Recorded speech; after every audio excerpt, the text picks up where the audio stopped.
Welcome. Picture this. You're walking along a woodland, grassland, farmland, or an urban space. It's hard to miss a grey to pinkish bird cooing in bass notes, perched on open branches or transmission lines. These must be doves. There are few common dove species in India. We will look at two of them today. Both have a reddish-orange eye with slender dark bill. So where do you start? Let's begin from the neck.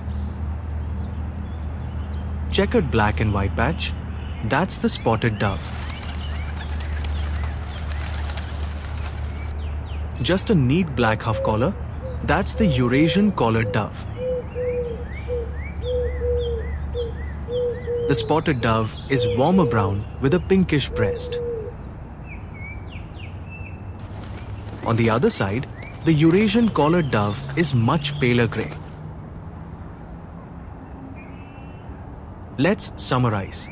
Both spotted dove and Eurasian Collared Dove have reddish-orange eyes and slender dark bills.